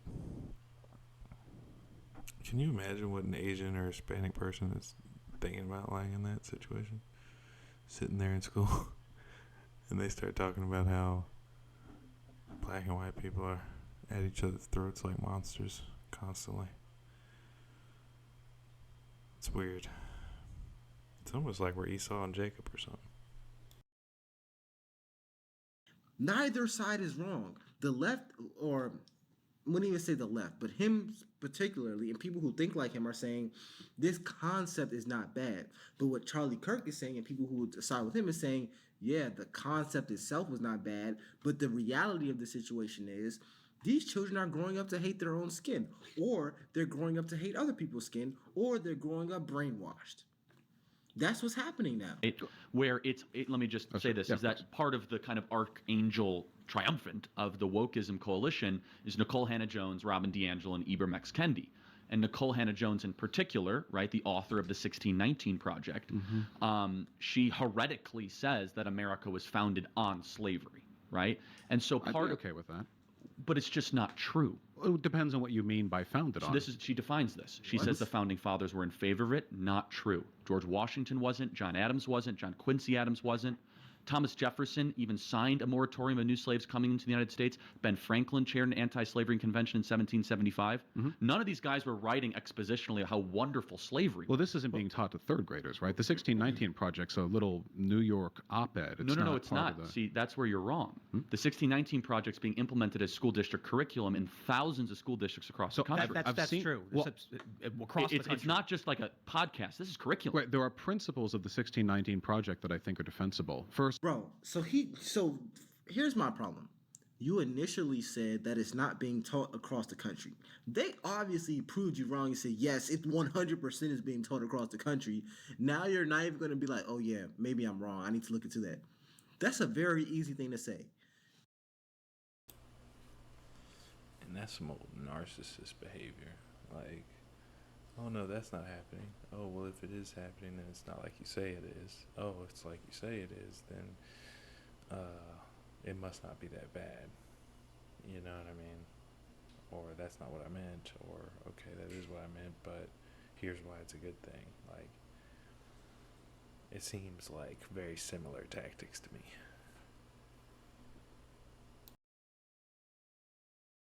You're just going to double down on your already biased point of view and say, well, maybe some parts of it should be taught. What does that have to do with the obvious wrongness of teaching children that America was founded on slavery?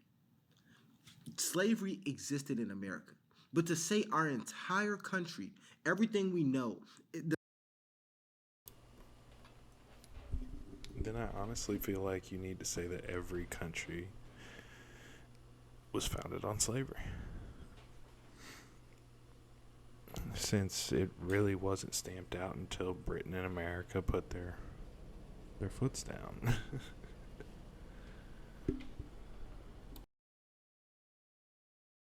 The foundation of our country is pure slavery. What are...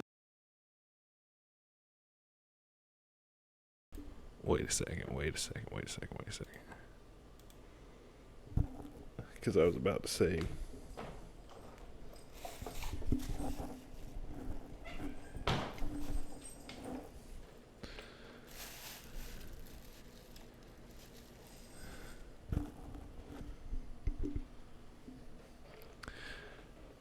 Because I was about to say myself right then and there. Well, guess who ended slavery? That's right, the white man.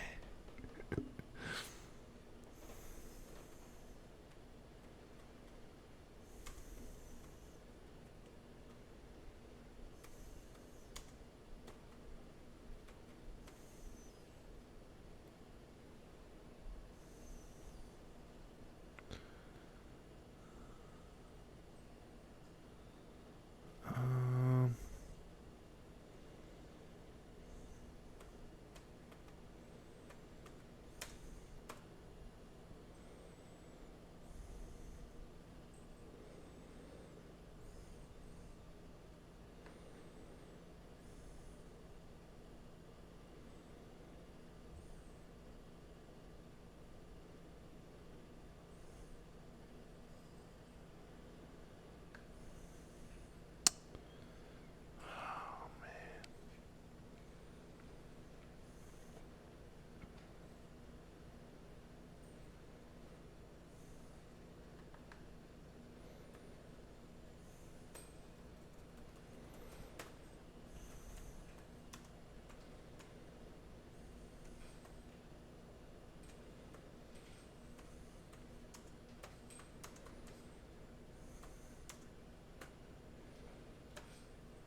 Come on, man. Origin of the species. What? How they came to be. No. What? Can you imagine Tatum just explode through. Oh, wait a minute. Let me see. Okay, right this. This right here. Oh my God. Okay. Well, what if I do,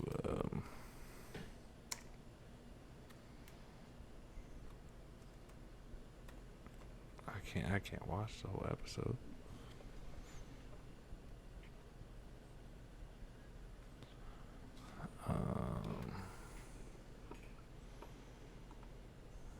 A scourge.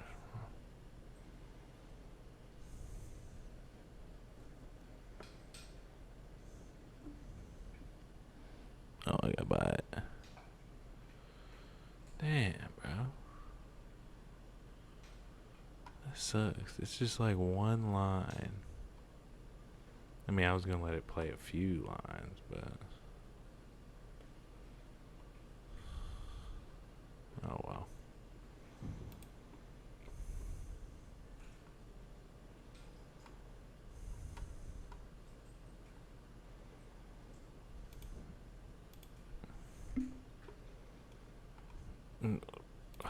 Okay. And then you go straight to King of the Hill and NBA. Yeah, it makes perfect sense.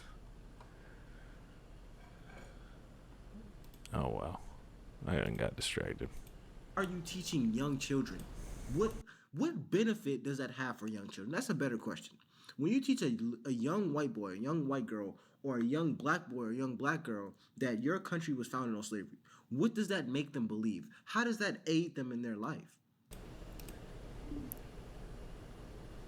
I'll give you one hint. It does not. And my problem is that you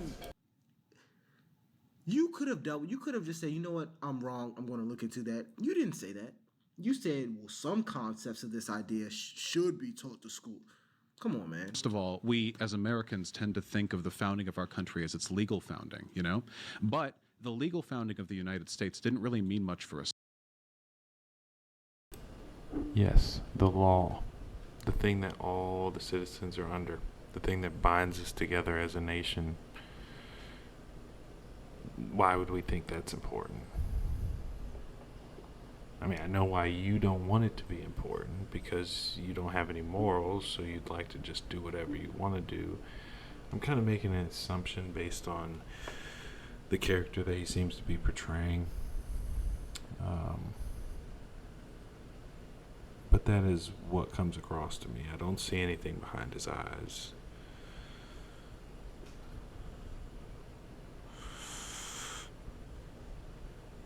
And once you start talking about socialism and communism, as a man especially, like, to me, I'm like, what are you?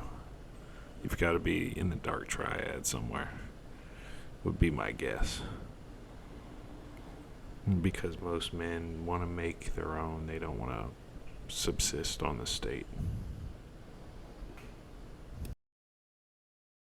Slave. I mean, it really didn't matter that much for the peasantry of the time, no matter what. See, that's where I disagree.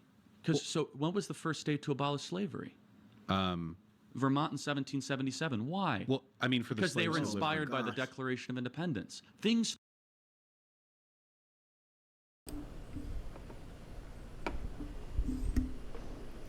The Declaration is the one that's, we hold these truths to be self-evident, correct?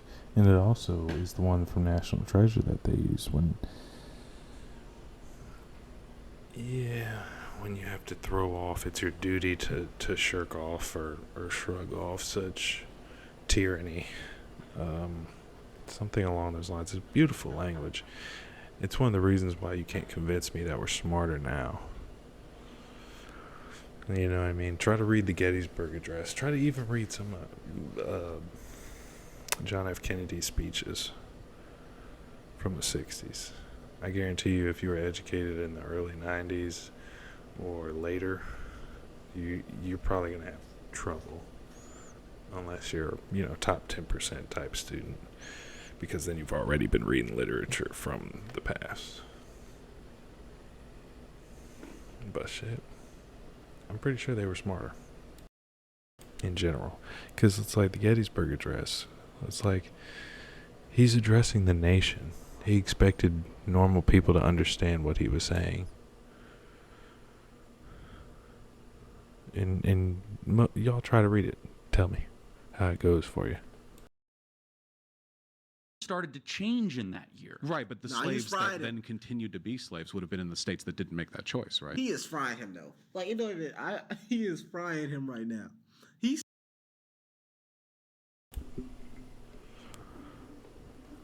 like Kentucky Fried motherfucking Vosh in this bitch. But I mean, what are you gonna do? What can you really say to somebody like this? It's interesting because you want to hear different viewpoints from your own, but sometimes when I watch people, and if it is a debate, then you're not there to convince, and you're not there to be convinced. Well, not the other person. You're trying to convince the audience of your argument. So that's understandable. But I've seen this guy in a few different contexts, and the two words that come to mind most often, most readily, is ideologically possessed. There's nothing. He factors it against, like, his calculation process for what's right and wrong is, would I be in trouble, based on our leftist ideology at the moment, if I do this, or if I do this, or if I say that? Would it be against the current woke paradigm? If it is, then that's wrong. And if I wouldn't get in trouble by the woke paradigm right now for it, then it's fine, it's right. Or it's at least gray. But it's not wrong. I don't know, man. Some of these people I see, I don't trust them. He said that, well, the legal doctrine has no correlation to the founding of America or something along those lines. He said, what are you talking about? The first state to abolish slavery was inspired by the Constitution.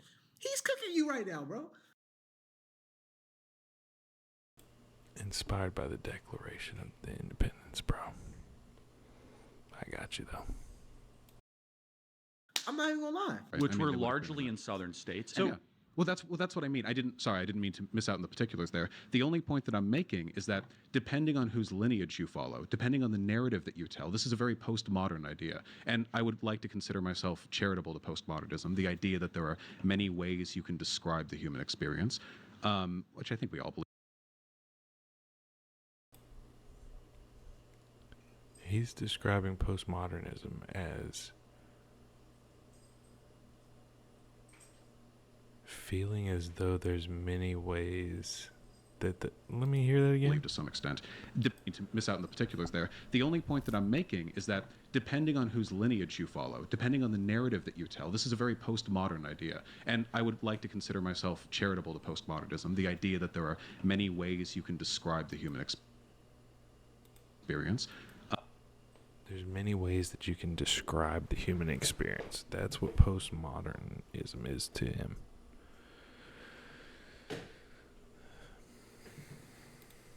Let's take a quick little tangent. Let's just see what.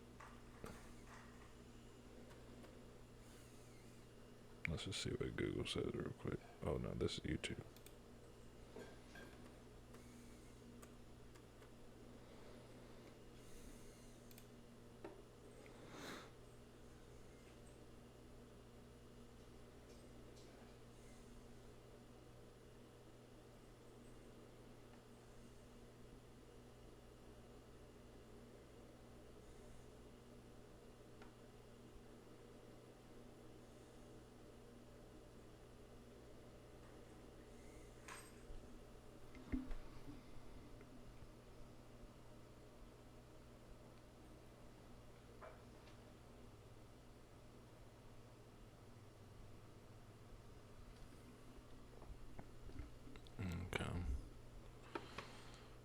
So, meh. Okay. Which I think we all believe to some extent. Depending on who you follow, you get very different ideas on what America is, when America was founded, not in a legal sense, but in a conceptual sense, and who today holds the birthrights to which they were entitled. And these conversations should be had. They're worthwhile. Wait, what do you mean by that? Who today holds the birthrights with which they're entitled? And this is my problem with these liberal talking points. They all are under the assumption that black people just don't have freedoms, that we don't have rights or something, that we just aren't able to live our lives. It's the weirdest thing ever. I have rights. I have rights, bro.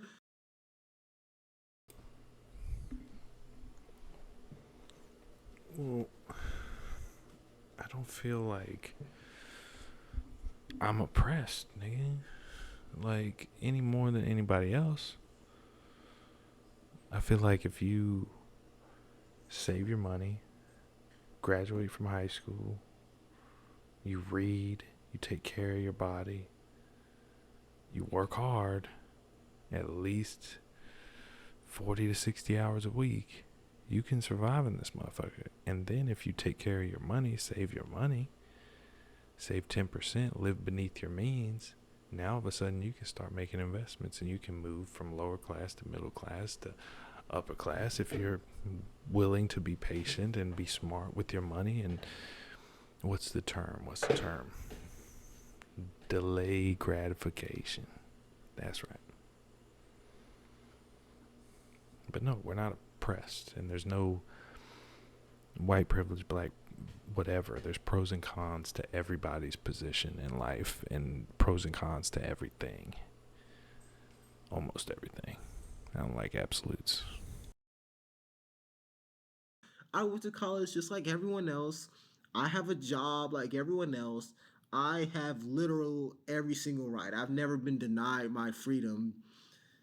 What are you even getting at right now? It's really kind of racist, man. Like, you just think that just because I'm black or something, I wasn't born with the freedoms or something. Like, nah, man, I promise I was. Conversations to have. I've seen some of the curriculums in these schools. I find some of them a little bit objectionable. But to be perfectly clear, I found school curriculums objectionable for ages. About half of Americans believe in the lost cause myth, the idea that the North started the a civil war and it was over like states' rights or whatever. That's believed by a large number of Americans. There are textbooks put out by Pearson in Texas that have There is narratives some in them truth that to are- that, by the way, There's, just so we're clear. It is I'm happy to go through Civil War history. Well, let me- on that, but yeah. I just Vosh is used to talking to people who don't know much about the things that he brings up. So when you happen to know a lot about the Civil War and what started it, and so and you're quick on the trigger with it, like there's really nothing that he can say without exposing himself, I feel like. He's getting cooked, man. He's getting cooked. But if you want a part 2 to this video, please let me know, because I would love to continue this video, man. This is a good one. Miss LFR JoJo, if you have any suggestions for me, comment down below. And I'll see you guys in the next video.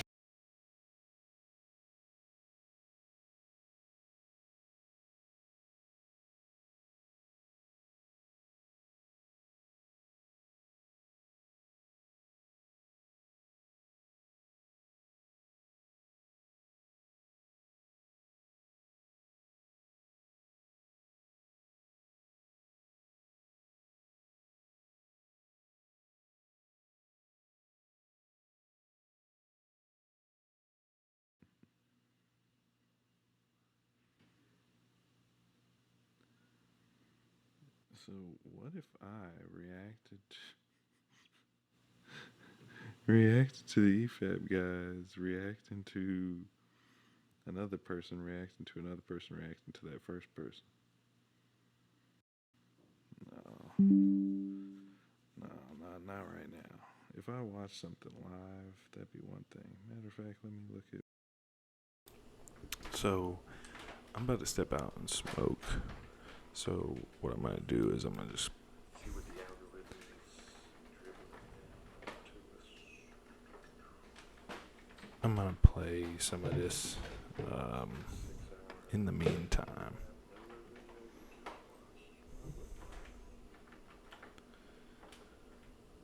If it'll let me.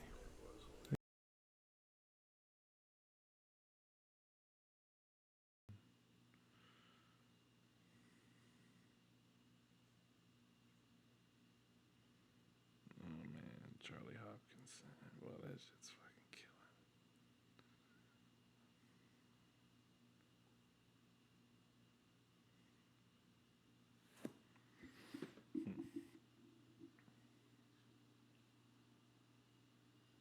So I just want to see if anybody's live right now.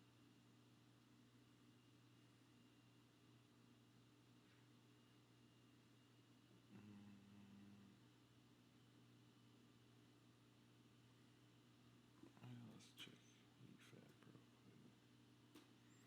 Every frame of pause, not every frame of painting.